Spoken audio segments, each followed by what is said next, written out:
인류는 예부터 흙, 나무, 돌 등 다양한 재료를 이용해 생활용품을 만들어 사용했으나 우리 조상들은 그 중에서도 구리를 가장 잘 활용한 민족입니다. 그래서 한국인은 전 세계에서 구리를 이용해 만든 놋그릇을 사용하는 유일한 민족이기도 하죠. 이러한 사실은 역사적으로도 쉽게 확인할 수 있는데요. 신라의 황금기를 이끌었던 경덕왕 즉위 11년 되던 해 김태렴이라는 인물이 사절단을 이끌고 일본을 방문합니다. 사실 김태렴은 일본 조정에 자신을 신라의 왕자라고 소개하기는 했지만 이에 대해서는 논란의 여지가 있습니다. 경덕왕은 결혼 후에 아들을 얻지 못해 첫째 부인을 내보내고 둘째 부인인 만월 부인 사이에서 해공왕을 얻었기 때문에 752년 당시 김태렴과 같이 장성한 왕자가 없었기 때문입니다. 그래서 사실상 김태렴은 왕자를 사칭한 장사꾼이라고 보는 이들이 많죠. 어쨌든 김태렴이 사절단을 이끌고 일본을 방문했을 당시 일본 귀족들의 관심은 신라의 왕자라는 김태렴보다는 사절단에 포함된 상인들이 들고 온 신라 제품에 있었는데 그중 가장 인기가 높았던 것은 단연 놋그릇입니다. 당시의 상황을 기록한 역사서에 따르면 일본 조정은 5위 등급 이상의 귀족들에게 구매하고픈 품목, 수량, 가격 등을 기록하여 문서로 제출하게 했는데 이것이 일본 왕실의 옛 보물창고인 쇼소인에 남아있는 매신라 무례라는 문서입니다. 이 문서에는 인삼, 꿀, 잣 등의 먹거리를 비롯해 백동화로, 팔출경, 놋그릇 등의 동제품이 기록되어 있습니다. 사실 우리 조상은 청동기 시대부터 구리를 기본으로 하는 합금 기술이 상당히 발달했는데 신라 시대에는 천류전이라는 담당 기관을 둘 정도로 합금 기술의 획기적인 발전을 불러왔습니다. 덕분에 명나라의 이시지는 페르시아 동은 거울을 만드는 데 좋고 신라 동은 종을 만드는 데 좋다고 기록하기도 했죠. 그런데 경도강 시절 신라는 현재로 치자면 기네스북에 등재될 만한 엄청난 크기의 종을 구리로 만들었었습니다. 에밀레종이라고 불리는 성덕대왕 신종의 무게가 18.9톤인데 경도강 시절 만들어진 이 종은 그 무게가 무려 80톤입니다.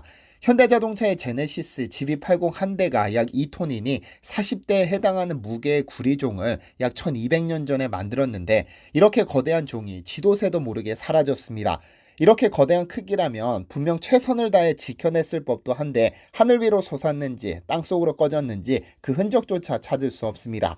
그래서 오늘은 이 종의 행방을 찾아봐야겠습니다.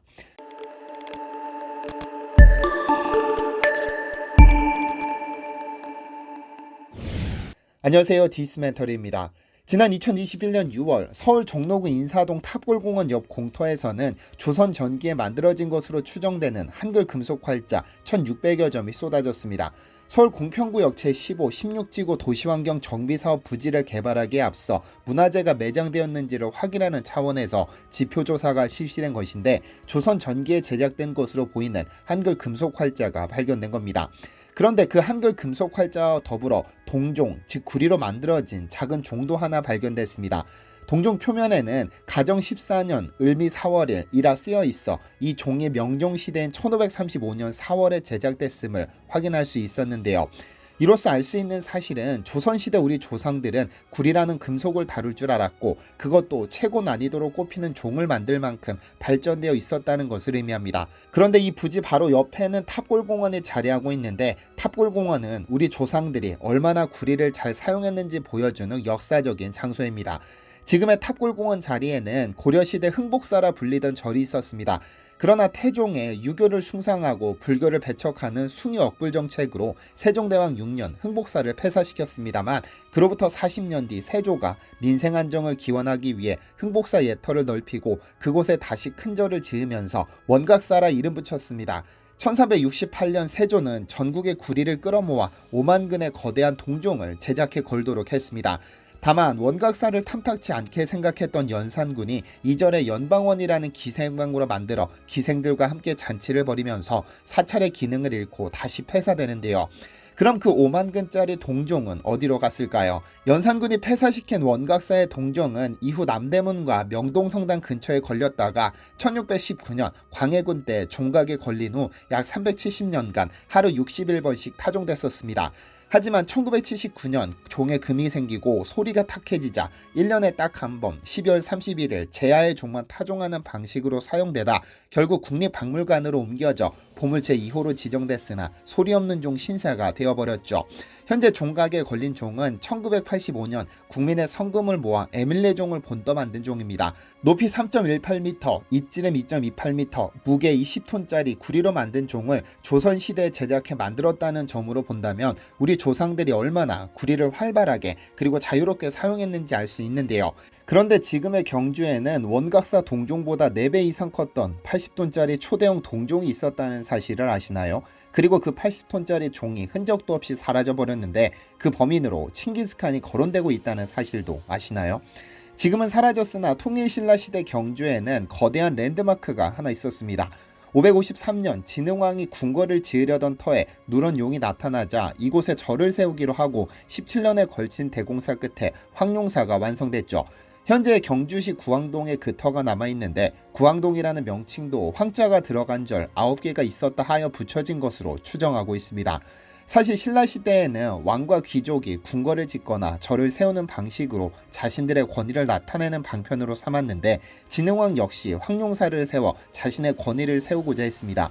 궁궐터를 절로 바꾼 만큼 이 황룡사에는 이후로도 어마어마한 보물들이 들어섰는데 그중 가장 대표적인 것이 종입니다. 구리로 만든 범종입니다. 진흥왕이 황룡사를 완성하고 약 200년 뒤 황룡사에는 경덕왕의 첫째 왕비였던 삼모 부인이 종을 만들어 달라며 구리 약 80톤을 시주했습니다. 이 범종은 우리가 에밀레종이라 부르는 성덕대왕 신종의 4배가 넘는 무게를 자랑했는데 높이 3m, 두께 27cm가 넘는 초대형 종입니다. 지금은 터로 남은 황룡사에는 종각 유적을 볼 수 있는데 나무 기둥이 2줄로 되어 있는 것이 확인됩니다. 거대한 종의 무게를 견디기 위한 특별한 건축 구조인 셈이죠. 이 종을 제작했다는 기록은 삼국유사에도 남아 있습니다. 현재는 쥐도새도 모르게 사라진 신세지만 만약 현존한다면 세계에서 가장 거대한 종으로 기네스북에 올랐을 것이 확실하고 조형미에 있어서도 세계 최고였을 겁니다. 그런데 이 종이 어느 순간 사라져 버렸습니다. 어디로 갔을까요? 가장 잘 알려진 것은 고려시대 몽골이 침략했을 때 이 종을 몽골로 가져가려다 바다에 빠뜨렸다는 전설입니다. 고려 고종 25년 몽골은 고려를 침략해 경주까지 이르렀는데 황룡사를 보고는 그 규모에 깜짝 놀랐습니다. 약 2만 평이 넘는 거대한 부지에 어마어마한 종, 목탑, 불상까지 언뜻 봐도 고려인들의 정신적 구심점이라는 점을 알아챘습니다.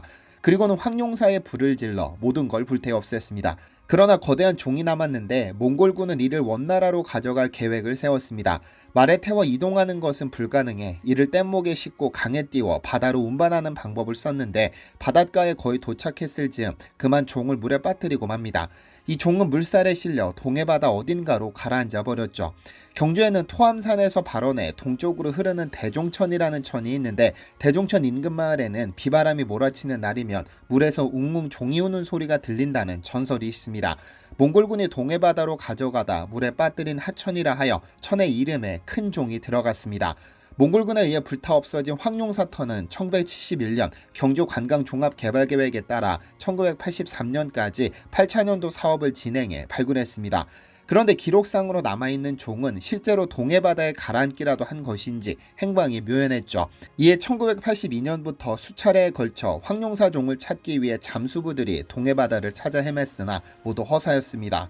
1982년에는 해녀들이 바다에서 종과 도자기를 봤다는 제보가 잇따라 6명의 심해 잠수부가 반경 500m를 샅샅이 뒤졌으나 발견하지 못했고 1989년에 미군 비행기가 봉길리 앞바다에 추락했을 때 동원된 수색팀도 종을 찾기 위해 탐사했으나 찾지 못했습니다. 이후 1997년 4월에는 경주시가 국방부와 해군의 요청에 해저 탐사 작업을 실시했고 최첨단 시설이 탑재된 탐사선 2척을 동원해 한 달간 탐사 작업을 벌였지만 이 역시 허사였는데요. 현재 정부 차원의 탐사는 맥이 끊긴 것으로 보이지만 민간 차원의 탐사는 여전히 진행 중입니다. 지난 2013년 5월 조개잡이 어민 김기창 씨는 조개를 캐러 바다에 들어갔다가 경주와 포항 경계 지점에서 2m쯤 되는 금속류 물건을 발견했습니다. 입구는 자신의 키보다도 컸다고 기억하고 있는데 이후 TV에서 우연히 황룡사 대종에 관한 프로그램을 보게 됐죠. 그는 자신이 본 것이 황룡사 대종이라는 확신이 생겨 제보했고 해양문화재연구소 탐사팀이 한 달간의 작업에 나섰지만 별 소득이 없어 탐사활동을 종료했습니다. 그러나 김기창 씨는 자신이 본 것이 황룡사 대종이라는 확신이 있어 자체적으로 탐사팀을 동원해 현재까지 10년째 탐사 작업을 벌이고 있습니다. 만약 실제로 이 종을 찾아내 건져올리기만 한다면 신라 역사를 증언하는 세계 발굴이 될 것이고 한국 땅에 존재했던 세계 최고 크기의 종을 영접할 수 있게 됩니다. 부디 김기창 씨가 포기하지 말고 성공하시기를 진심으로 응원합니다. 일각에서는 몽골군이 저지른 화재에 종이 녹아 없어졌을 것이라고 추정하기도 합니다.